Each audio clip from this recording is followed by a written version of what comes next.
Hello बच्चों। कल की क्लास में बेटा हम लोग डिस्कस कर चुके हैं आपका अबाउट द अमाइंस कि अमाइंस क्या होते हैं। ठीक है, आज की क्लास में बेटा हम लोग डिस्कस करते हैं एक और class of organic compound that is the diazonium salts. ठीक है, अगर हम डाइज़ोनियम सॉल्ट्स को देखते हैं तो डाइज़ोनियम सॉल्ट्स रिप्रेजेंट होते हैं N2 पॉजिटिव X नेगेटिव से। ठीक है, जिसमें आपके पास ये जो R है, R आपका एल्काइल ग्रुप भी हो सकता है। ठीक है, और आर जो है बेटा आपका एक एराइल ग्रुप भी हो सकता है। राइट, और यहाँ पर आपका जो N2 है, N2 रिप्रेजेंट करता है बेटा आपका डाइअजोनियम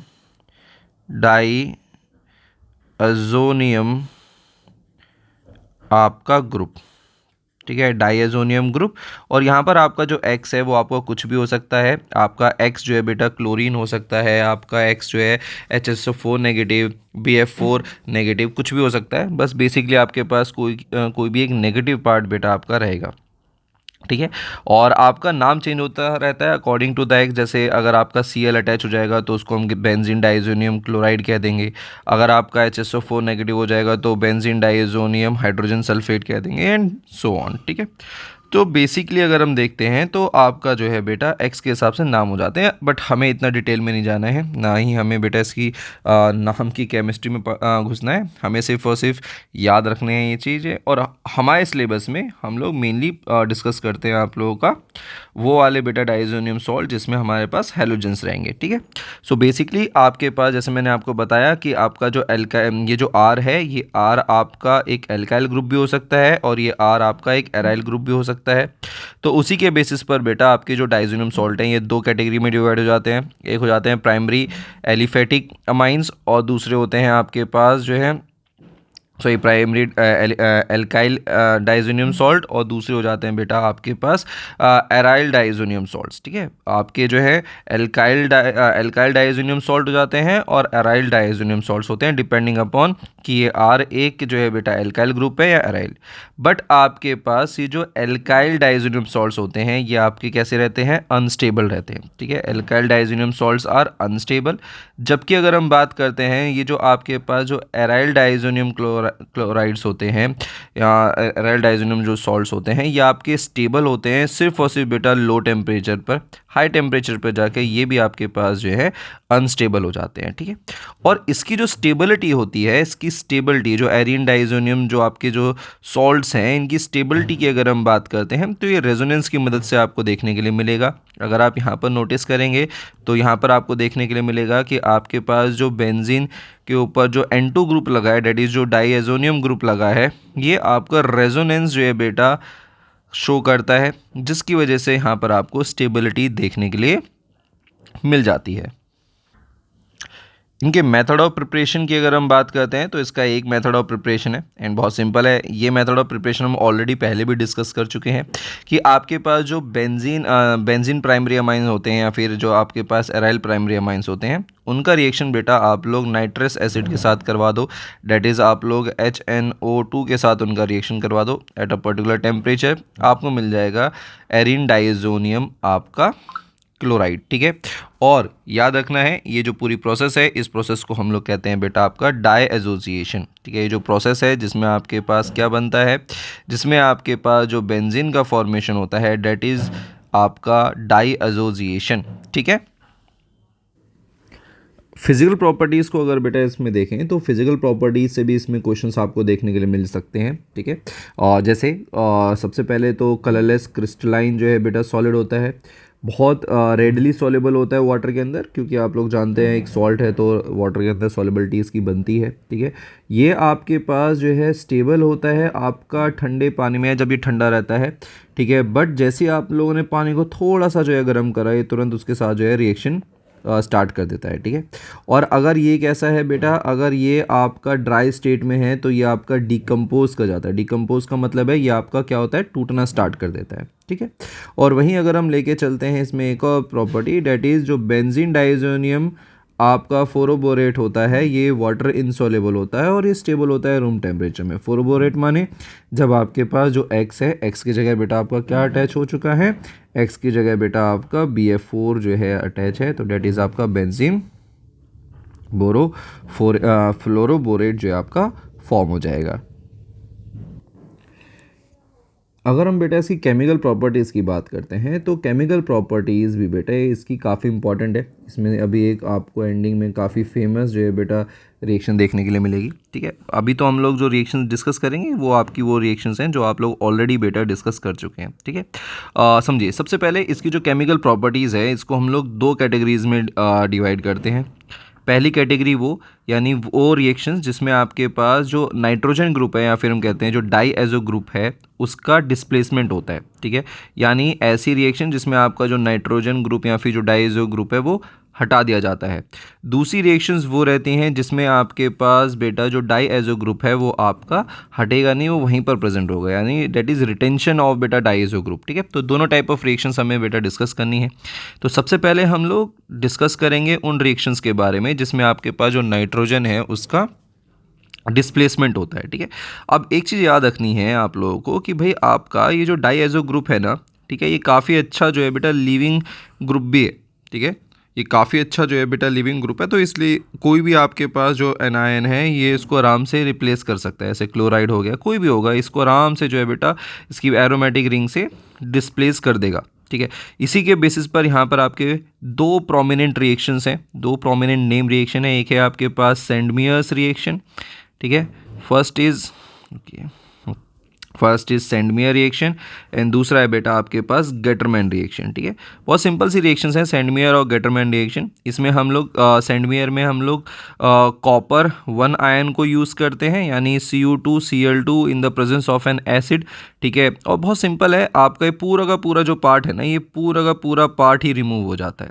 ठीक है, ये पूरा का पूरा जो पार्ट है यही आपका रिमूव हो जाएगा। ठीक है, और आपके पास जो भी हैलोजन है वो आपका रह जाएगा। ठीक है, यहीं पर अगर हम बात करते हैं आपका गेटरमैन रिएक्शन की, तो गेटरमैन रिएक्शन में हम लोग कॉपर जो है सिंपली लेते हैं। ठीक है, कॉपर को पाउडर फॉर्म में ले लेंगे और आपका हैलोजन एसिड को जो है बेटा ऐड कर देते हैं, और ऑब्वियसली बात है आपका डाइजोनियम जो सॉल्ट है उसको भी ऐड करेंगे। तो यहाँ पर भी वही चीज़ होती है, यहाँ पर भी आपके पास ये जो ग्रुप है ये आपका हटेगा। ठीक है, हैलोजन जो है बेटा आपका आके बैठेगा, जो भी आप हैलोजन एसिड ले रहे हैं वही आपका आके बैठ जाएगा। ठीक है, और जो आपका ये वाला जो हैलोजन है जो बेटा आपका डाइजोनियम सॉल्ट के साथ था उसको कॉपर ले जाएगा और आपको ये जो है बाय प्रोडक्ट्स देखने के लिए मिलेंगे। ठीक है, तो याद रखना है सेंडमियर रिएक्शन में आपको जो है बेटा देखने के लिए मिलेगा आपका अराइल हैलाइड या फिर जो भी साइनाइड जो भी है plus nitrogen gas, but Gattermann reaction के अंदर बेटा नाइट्रोजन गैस के अलावा आपको कॉपर का हैलाइड भी देखने के लिए मिलता है। ठीक है, बट अगर हम बात करते हैं कि इन दोनों में से है कौन सी अच्छी रिएक्शन, हालांकि इस पे क्वेश्चन आएगा नहीं, बट ऐसे ही सेंडमियर रिएक्शन जो है ज़्यादा बेहतर होती है एज़ कम्पेयर टू बेटा गेटरमैन रिएक्शन। रीज़न है नंबर ऑफ जो बाय प्रोडक्ट्स हैं उसके अंदर कम रहते हैं एज़ कम्पेयर टू बेटा आपका गेटरमैन रिएक्शन। गेटरमैन रिएक्शन में आपको 3 बाय प्रोडक्ट्स मिलेंगे और आपका सेंडमियर रिएक्शन में 2 बाय प्रोडक्ट्स मिलते हैं। ठीक है, अब अकॉर्डिंगली हमारे पास ना डिफरेंट जैसे अगर हम ऊपर देखते हैं कि जो आपकी गेटरमैन रिएक्शन है चाहे सेंडमियर रिएक्शन है ये अधिकतर बेटा ब्रोमीन, क्लोरीन, साइनाइड ग्रुप को इंट्रोड्यूस करवाने में जो है बेटा हेल्प करवाती हैं। बट अगर हम लोग बेटा इसके अंदर आयोडीन इंट्रोड्यूस करवाना चाहते हैं, यानी बेंजीन के साथ आयोडीन को अटैच करवाना चाहते हैं, तो हम लोग गेटरमैन और आपके पास जो सेंडमियर रिएक्शन है उनकी हेल्प नहीं ले सकते हैं। उसके लिए हम लोग क्या करते हैं, उसके लिए हम लोग पोटेशियम आयोडीड का डायरेक्ट यूज़ करते हैं। पोटेशियम आयोडीड जो है बेटा आपका क्या करता है, डायरेक्टली आपका अटैक करता है ओवर बेटा आपका डाइएजो ग्रुप, उसको रिप्लेस कर देता है, हटा देता है, KCl का फॉर्मेशन कर देगा और साइड बाय साइड आपका जो आयोडीन है वो बेंजीन के साथ अटैच कर जाएगा और नाइट्रोजन गैस आपकी बाहर आएगी। सिमिलरली बेटा अगर हम लोग फ्लोरीन ऐड करना चाहते हैं ऑन द बेंजीन ग्रुप, तब भी बेटा हम लोग उसमें सेंडमियर और गेटरमैन रिएक्शन की हेल्प नहीं ले सकते। वहाँ पर हम लोग जो है बेटा फ्लोरोबोरिक एसिड जो है उसकी हेल्प लेके चलते हैं। ठीक है, बहुत ध्यान सुनिएगा, इंपॉर्टेंट है। देखिए होता क्या है कि आपके पास जो भी आपका डाइजोनियम क्लोराइड है उस डाइजोनियम क्लोराइड में हम लोग फ्लोरोबोरिक एसिड को जो है बेटा ऐड कर देते हैं, डेट इज़ HbF4 को। ठीक है, आपको जो है देखने के लिए मिलेगा आयरन डाइजोनियम फ्लोरोबोरेट। ठीक है, जो भी मैंने आपको बताया भी था ऊपर, है ना, ये आपका क्या करेगा, प्रेसिपिटेट आउट हो जाएगा, ठीक है। ये प्रेसिपिटेट आउट होगा और जैसे ही आप लोग इसको हीट करोगे तो आपको जो है बेटा एरीन फ्लोराइड देखने के लिए मिलेगा, राइल फ्लोराइड साइड बाय साइड आपको BF3 और नाइट्रोजन गैस देखने के लिए मिलेगी। बट एक चीज़ याद रखना बेटा, सभी में कॉमन निकल के आ रहा है कि नाइट्रोजन गैस बेटा सभी में मिल रही है ना, नाइट्रोजन गैस आपका सभी फॉर्मेट में देखने के लिए मिल रहा है, ठीक है। सिमिलरली बेटा यहाँ पर हम लोग जो डाइएज़ो ग्रुप है इसको हम लोग रिप्लेस कर सकते हैं बाय आपका हाइड्रोजन, और इसके लिए हमें क्या करना होगा, इसके लिए हमें यहाँ पर यूज़ करने होते हैं रिड्यूसिंग एजेंट, ठीक है। और यहाँ पर हम लोग रिड्यूसिंग एजेंट जो यूज़ करते हैं, जो मेनली रिड्यूसिंग एजेंट यूज़ करे जाते हैं, वो होता है बेटा आपका हाइपोफॉस्फरस एसिड, डेट इज़ आपका जो है फॉस्फोनिक एसिड, और आपका यहाँ फिर इथेनॉल जो है हम लोग यूज़ करते हैं, ठीक है। यहाँ पर अगर हम देखते हैं ये रिएक्शंस आपको बेटा इसको क्लियरली जो है बेटा समझा देंगी। वही आपके पास डाइएज़ोनियम क्लोराइड, ये रहा बेटा आपका हाइपोफॉस्फोरिक एसिड, पानी की प्रेजेंस में ऐड करा, आपका बेंजीन फॉर्मेशन हो गया, ठीक है। यहाँ पर यही पूरा था। अच्छा, इसका एक और नाम याद रख लेना बेटा, जो फॉस्फोनिक एसिड, अगेन इंपॉर्टेंट नहीं है, ठीक है, बहुत ज़्यादा इंपॉर्टेंट नहीं है, बस याद रख लेना, ठीक है।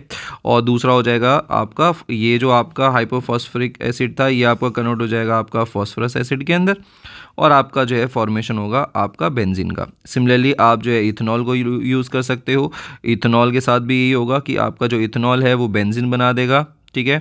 और साइड बाय साइड खुद जो है बेटा आपका इथेनॉल कन्वर्ट हो जाएगा आपका एल्डिहाइड के अंदर। सिमिलरली अगर आप लोग बेटा हाइड्रोक्साइल ग्रुप इंट्रोड्यूस करवाना चाहते हो, ठीक है, अगर आप लोग हाइड्रोक्साइल ग्रुप इंट्रोड्यूस करवाना चाहते हो तो उसके लिए आप क्या करोगे, आप लोग डायरेक्टली जो है वाटर के साथ इसका रिएक्शन करवाओगे, ठीक है। आप लोग डायरेक्टली वाटर के साथ इसका रिएक्शन करवाओगे। ये जो पूरा पार्ट है, ये पूरा पार्ट जो है बेटा यहाँ से निकलेगा, ठीक है। और आप जानते हो वाटर टूटता कैसे है, वाटर टूटेगा आपका H पॉजिटिव और OH नेगेटिव की फॉर्म में टूटेगा, और आपका जो OH नेगेटिव होगा वो आपका ये जो N2Cl है उसे रिमूव कर देगा, और आपके पास जो फिनॉल का फॉर्मेशन है वो हो जाएगा, नाइट्रोजन गैस निकल जाएगी और HCl बाहर आ जाएगा। सिमिलरली बेटा अगर आप लोग NO2 ग्रुप को जो है बेटा इंट्रोड्यूस करवाना चाहोगे ओवर द बेटा आपका बेंजीन, तो आपको जो है बेटा, एक मिनट, हाँ, तो आपको क्या करना है, आपको वही फ्लोरोब्रोरिक एसिड बनाना है, ठीक है। और बट इस टाइम पर क्या होगा कि आपको जो फ्लोरोब्रोरिक एसिड है उसका रिएक्शन बेटा करवाना होगा विद द आपका सोडियम नाइट्राइट के साथ, ठीक है। सोडियम नाइट्राइट के साथ आप रिएक्शन करवाओगे तो आपका ये पूरा जो ग्रुप है, इसको आपका जो NO2 ग्रुप है वो आपका हटा देगा, ठीक है। और आपके पास जो BF4 है उसको ले जाएगा सोडियम अपने साथ, और नाइट्रोजन तो बेटा गैस बननी ही बननी है, ठीक है। तो यहाँ पर ना ये जो जितने भी जो स्टेप्स हैं ना, इन स्टेप से एक चीज़ समझ में आती है कि आपके पास जो डाइज़ोनियम सॉल्ट है वो काफ़ी ज़्यादा बेटा एक इम्पॉर्टेंट आपका केमिकल है for the formation of many different type of बेटा आपका एरीन सब्सटीट्यूटेड कंपाउंड्स, यानी बेंजीन सब्सटीट्यूटेड कंपाउंड्स के फॉर्मेशन के लिए एक बहुत इंपॉर्टेंट बेटा आपका केमिकल होता है डाइज़ोनियम सॉल्ट, है ना। आप जितनी बार भी जो आपके एराइल हैलाइड्स हैं, वो सारे एराइल हैलाइड्स जो हैं बेटा हम लोग डाइज़ोनियम सॉल्ट्स की मदद से बना सकते हैं। इवन बेंजीन की प्रिपरेशन कर सकते हैं, फिनॉल बना सकते हैं, हम लोग जो हैं बेटा NO2 ग्रुप इंट्रोड्यूस कर सकते हैं। तो इसलिए आपका जो डाइज़ोनियम सॉल्ट है ये काफ़ी एक इम्पॉर्टेंट एक केमिकल है जो कि आपका हेल्प करवाता है डिफरेंट टाइप ऑफ बेटा आपके और केमिकल्स को फॉर्म करने के लिए। जैसे अभी बेटा हम लोगों ने डिस्कस करा कि आपके पास इन रिएक्शंस में आपका जो डाइज़ो ग्रुप था वो आपका रिप्लेस कर रहा था। ऐसे ही अब हम बेटा एक रिएक्शन पढ़ेंगे जिसमें अब आपके पास जो डाइएज़ो ग्रुप है वो आपका रहेगा आपकी बेंजीन रिंग के साथ अटैच, वो अब हटेगा नहीं, ठीक है। और इसमें आपका एक क्लासिक एग्जांपल है ऑफ द कपलिंग रिएक्शंस, ठीक है, बहुत क्लासिक एग्जांपल है कपलिंग रिएक्शंस का। देखिए आपके पास जो डाइएज़ो ग्रुप होते हैं, बहुत ध्यान सुनना, आप डाइज़ो कह रहा हूँ, डाइज़ोनियम जो सॉल्ट है उस डाइज़ोनियम सॉल्ट का आप लोग रिएक्शन करवा दो फिनॉल के साथ। तो यहाँ पर अगर आप देखोगे तो ये जो पैरा पोजीशन पर हाइड्रोजन बैठा है, ये पैरा पोजीशन पर जो हाइड्रोजन है ये आपका क्लोरीन के साथ कंबाइन करेगा ऑफ द बेटा डाइज़ोनियम सॉल्ट, ठीक है। और यहाँ से आपके पास ये HCl की फॉर्म में बेटा ये बाहर आ जाएगा, ठीक है, ये आपका HCl की फॉर्म में बाहर आ जाएगा, और आपको देखने के लिए मिलेगा पैरा हाइड्रोक्सी एजो बेंजीन, ठीक है, पैरा हाइड्रोक्सी एजो बेंजीन, जो कि एक ऑरेंज कलर की जो है बेटा डाई होती है, जो कि एक ऑरेंज कलर की डाई रहती है, ठीक है। सिमिलरली बेटा आपके पास यहाँ पर भी एक ऐसे ही कंपाउंड होगा कि अगर आपके पास एनिलीन है, एनिलीन का बेटा अगर आप रिएक्शन करवाते हो तो एनिलीन भी ऐसे ही करता है। एनिलीन भी जो है बेटा आपका निकल जाएगा, आपका HCl की फॉर्मेट में जो है आपका निकल जाएगा। बट याद रखना है यहाँ पर रिएक्शंस OH नेगेटिव और H पॉजिटिव यानी एसिडिक और बेसिक कंडीशंस की बातचीत चल रही है। तो यहाँ पर भी ऐसे ही होगा कि यहाँ पर आपके पास ये जो दोनों रिंग है ये आपस में क्या कर जाएंगे, आपकी अटैच कर जाएंगी। ये दोनों रिंग्स आपस में आपकी अटैच कर जाती हैं।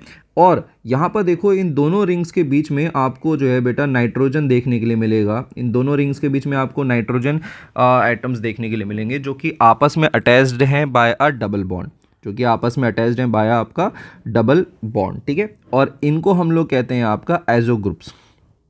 इनको हम लोग कह देते हैं बेटा आपका एजो प्रोडक्ट्स और एजो ग्रुप्स। ठीक है, और ये ना बेटा आपका काफ़ी एक इंपॉर्टेंट रिएक्शंस होती हैं क्योंकि जितनी बार भी आपकी ऑर्गेनिक डाइज होती हैं, जितनी भर भी आपकी ऑर्गेनिक डाइज होती हैं उनको हम इसी मेथड से जो है बेटा प्रिपेयर करते हैं। जितनी भर भी ऑर्गेनिक डाइज हैं उनको हम इसी मेथड से जो है बेटा आपका प्रिपेयर भी करते हैं। सो बेटा यहाँ पर आपका ख़त्म होता है पूरा कंप्लीट चैप्टर ऑफ अमाइंस। ठीक है, और बेसिकली हम लोगों ने जो सबसे पहली क्लास थी उसमें अमाइंस डिस्कस कर लिया था। इस पूरे लेक्चर में हम लोगों ने डाइज़ोनियम जो सॉल्ट्स हैं उनको डिस्कस कर लिया है। और ये दोनों चीज़ें बेटा आपकी कम्प्लीटली NCERT से लाइन बाय लाइन ख़त्म हो चुकी हैं।